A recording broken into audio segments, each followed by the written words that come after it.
The Wife, a novel by Meg Wolitzer. This book is read by Dawn Harvey. For Eileen Young. Chapter 1.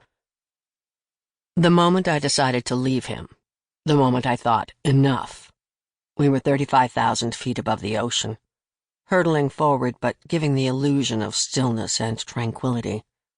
Just like our marriage, I could have said, but why ruin everything right now? Here we were in first-class splendor, tentatively separated from anxiety. There was no turbulence and the sky was bright, and somewhere among us, possibly, sat an air marshal in dull traveler's disguise, perhaps picking at a little dish of oily nuts or captivated by the zombie prose of the in-flight magazine. Drinks had already been served before takeoff, and we were both frankly bombed, our mouths half open, our heads tipped back. Women in uniform carried baskets up and down the aisles like a sexualized fleet of Red Riding Hoods. "Will you have some cookies, Mr. Castleman?" a brunette asked him, leaning over with a pair of tongs, and as her breast slid forward and then withdrew, I could see the ancient mechanism of arousal start to whir like a knife sharpener inside him, a sight I've witnessed thousands of times over all these decades. "Mrs. Castleman?" the woman asked me then, in afterthought, but I declined. I didn't want her cookies or anything else. We were on our way to the end of the marriage, heading toward the moment when I would finally get to yank the two-pronged plug from its holes, to turn away from the husband I'd lived with year after year. We were on our way to Helsinki, Finland, a place no one ever thinks about unless they're listening to Sibelius or lying on the hot, wet slats of a sauna, or eating a bowl of reindeer. Cookies had been distributed, drinks decanted, and all around me video screens had been arched and tilted. No one on this plane was fixated on death right now, the way we'd all been earlier when, wrapped in the trauma of the roar and the fuel stink and the distant braying chorus of furies trapped inside the engines, an entire planeload of minds, economy, business class, and the chosen few, came together as one and urged this plane into the air like an audience willing a psychic spoon to bend. Of course, that spoon bent every single time, its tip drooping down like some top-heavy tulip. And though airplanes didn't lift every single time, tonight this one did. Mothers handed out activity books and little plastic bags of Cheerios with dusty sediment at the bottom. Businessmen opened laptops and waited for the stuttering screens to settle. If he was on board, the Phantom Air Marshal ate and stretched and adjusted his gun beneath a staticky little square of Dynel blanket, and our plane rose in the sky until it hung suspended at the desired altitude. And finally I decided for certain that I would leave my husband. Definitely. For sure. 100%.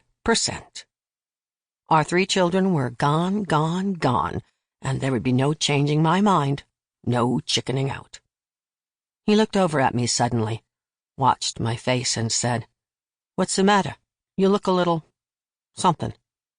"No, it's nothing," I told him. "Nothing worth talking about now, anyway." And he accepted this as a good enough answer, returning to his plate of Toll House cookies, a small belch puffing his cheeks out frog-like briefly. It was difficult to disturb this man. He had everything he could possibly ever need. He was Joseph Castleman, one of those men who own the world. You know the type I mean. Those advertisements for themselves, those sleepwalking giants roaming the earth and knocking over other men, women, furniture, villages. Why should they care? They own everything. The seas and mountains, the quivering volcanoes, the dainty, ruffling rivers. There are many varieties of this kind of man. Joe was the writer version. A short, wound-up, slack-bellied novelist who almost never slept, who loved to consume runny cheeses and whiskey and wine, all of which he used as a vessel to carry the pills that kept his blood lipids from congealing like yesterday's pan drippings, who was as entertaining as anyone I have ever known. who had no idea of how to take care of himself or anyone else, and who derived much of his style from the Dylan Thomas Handbook of Personal Hygiene and Etiquette. There he sat beside me on Finnair Flight 702, and whenever the brunette brought him something, he took it from her. Every single cookie and smokehouse-treated nut and pair of spongy throwaway slippers and steaming washcloth rolled Tora tight. If that luscious cookie woman had stripped to her waist and offered him one of her breasts, mashing the nipple into his mouth with the assured authority of a La Leche commandant, he would have taken it. No questions asked. As a rule, the men who own the world are hyperactively sexual, though not necessarily with their wives. Back in the 1960s, Joe and I leapt into beds all the time, occasionally even during a lull at cocktail parties, barricading someone's bedroom door and then climbing a mountain of coats. People would come banging, wanting their coats back, and we'd laugh and shush each other and try to zip up and tuck in before letting them enter.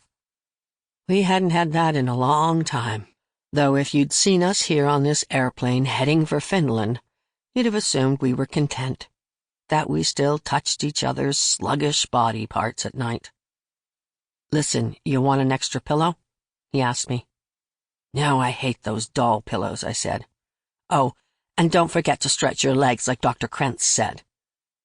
You'd look at us, Joan and Joe Castleman of Weathermill, New York, and currently seats 3A and 3B, and you'd know exactly why we were traveling to Finland.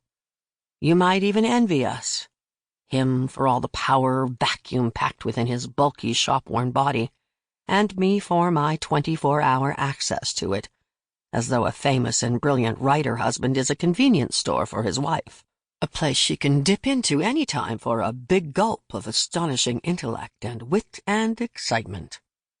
People usually thought we were a good couple, and I suppose that once a long, long time ago, back when the cave paintings were first sketched on the rough walls at Lascaux, back when the earth was uncharted and everything seemed hopeful, this was true.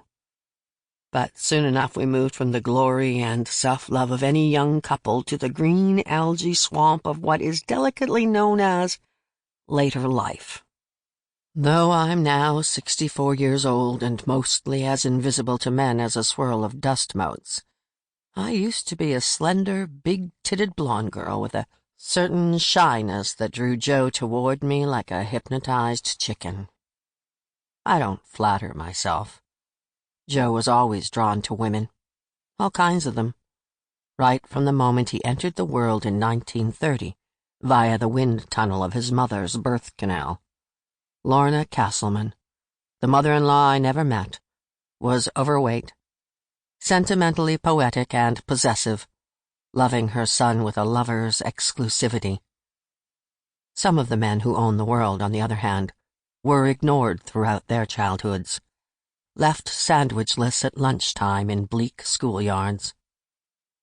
Lorna not only loved him, but so did her two sisters who shared their Brooklyn apartment, along with Joe's grandmother Mims, a woman built like a footstool, whose claim to fame was that she made a mean brisket. His father, Martin, a perpetually sighing and ineffectual man, died of a heart attack at his shoe store when Joe was 7, leaving him a captive of this peculiar womanly civilization. It was typical, the way they told him his father was dead. Joe had just come home from school and, finding the apartment unlocked, he let himself in. No one else was home, which was unusual for a household that always seemed to contain some woman or other, hunched and busy as a wood sprite. Joe sat down at the kitchen table and ate his afternoon snack of yellow sponge cake in the moony, stupefied way that children have, a constellation of crumbs on the lips and chin. Soon the door to the apartment swung open again, and the women piled in. Joe heard crying, the emphatic blowing of noses, and then they appeared in the kitchen, crowding around the table. Their faces were inflamed, their eyes bloodshot, their carefully constructed hairdos destroyed. Something big. Sample complete. Ready to continue?